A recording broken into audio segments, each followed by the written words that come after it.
Hey everyone! Today, we're diving deep into three keywords that seem totally unrelated: Tesla, Dogecoin, and cotton. But what if these three seemingly disparate things could actually reveal some profound truths about our world? Stick around to find out. Let's kick things off with our first keyword: Tesla. Tesla's presence has been hard to ignore this year, constantly making headlines. Back in January, the Model Y series saw a 30% price drop, sparking a buying frenzy. Then in April, a female car owners' protest ignited public debate over data security. And in May, Elon Musk announced Tesla would no longer accept Bitcoin, causing its price to plummet. Amidst all this chaotic news, one dimension we need to pay special attention to is data security. Following the Tesla car owner incident, on May 12, China's Cyberspace Administration released the regulations on automotive data security management draft for comments, soliciting public feedback. Then, on June 10, the National People's Congress Standing Committee passed the data security law, which took effect on September 1, 2021. Tesla was quick to respond on its official Weibo, stating it would strictly comply with the new law. But here's where it gets particularly interesting. Pay attention to these two announcements. On May 25, Apple announced the completion and official operation of its data center in Guizhou, China. This center, a joint project with Guizhou Cloud Big Data,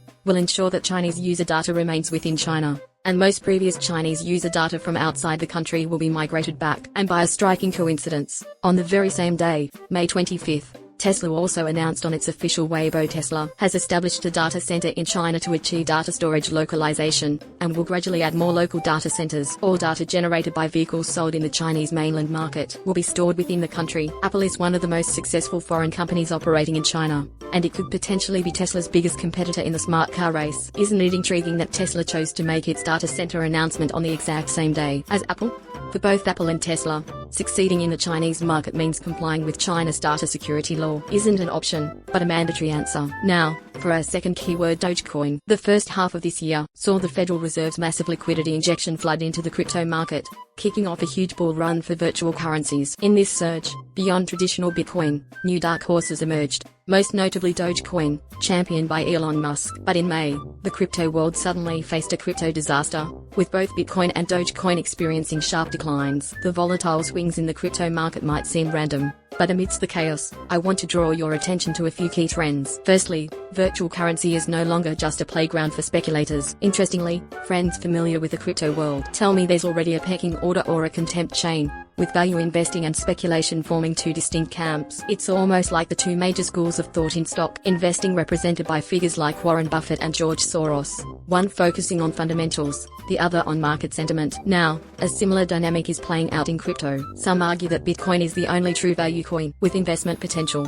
while Dogecoin, despite Musk's backing, is just an air coin with no real value. Of course, Musk retorts, "I was one of the co-founders of PayPal. I understand online payments better than you." The war of words keeps escalating. Secondly, during this crypto bull run, investors weren't just individual retail investors. Institutional investors were rapidly entering the market. This is a significant change. For example, Grayscale Bitcoin Trust GBTC, one of the main avenues for institutional investors to participate in crypto, saw its total assets under management grow over 14 times compared to the end of 2019. Currently, about 3% of circulating Bitcoin is held long-term by institutional investors, and over 85% of institutional Bitcoin holders plan to buy more cryptocurrencies. This is truly shifting the market's landscape. Thirdly, some national governments are tending to view Bitcoin and other cryptocurrencies not as digital currencies, but as digital assets. These are not the same thing. A digital currency is inherently money, a universal equivalent, and in modern society, currency must be backed by national credit. A digital asset,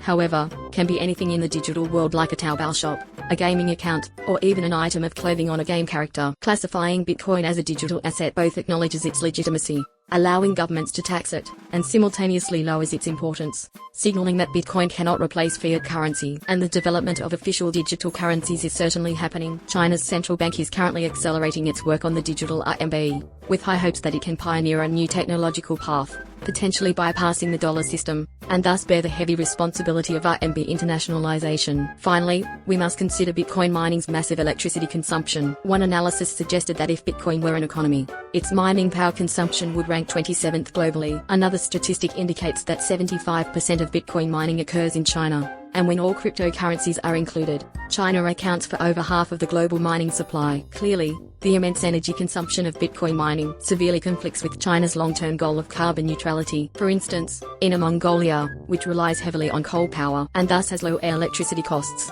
attracted many virtual mining farms, leading to extremely high carbon emissions. Currently, Inner Mongolia has already introduced measures to crack down on virtual currency mining. Alright, let's move on to our final keyword today: cotton. The Xinjiang cotton controversy drew significant public attention earlier this year. While the specifics of that issue have been widely reported, I want to draw your attention to something deeper. Cotton is not an ordinary commodity. It has a profound connection to modern world history. Let me share a few key historical insights. First, almost every country's industrialization began with the cotton textile industry. We all learned in history class how the spinning jenny ignited the Industrial Revolution in Britain. Watt's improved steam engine was also first used in the cotton textile industry. So, while the core technology of the first industrial revolution was the steam engine, its core industry was cotton textiles. After Britain, the industrialization of the United States, Germany, France, Japan, and other countries, all without exception, started with the cotton textile industry. Second, 17th century Netherlands, despite overwhelmingly dominating Britain in economy,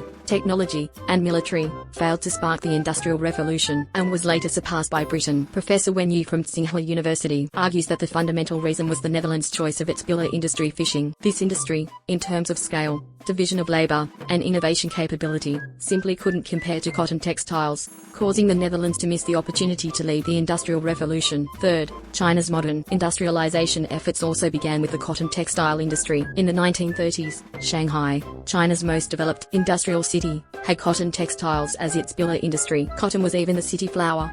After China's reform and opening up, the explosive growth of township enterprises in the 1980s also began with cotton textiles. By 1997, China's textile output ranked first globally, marking a significant milestone in its initial industrialization. Finally, when the United States was founded, the states initially agreed to end the slave trade within 20 years, but a seemingly random event changed history's course: the invention of the cotton gin in 1793. This invention dramatically increased the profitability of cotton cultivation. Southern plantations rapidly switched from other crops to cotton, causing a surge in demand for enslaved black people, making abolition impossible in the southern states. This cotton was primarily for export, leading southern planters to demand free trade, while northern industrialists advocated for high tariffs to protect their nascent industries. This ultimately became one of the main causes of the American Civil War. After hearing all these small historical facts, you might feel that the cotton textile industry is more than just an industry. It's a barometer of a nation's industrialization. 930 to 1000. So, today we used 3 keywords: Tesla,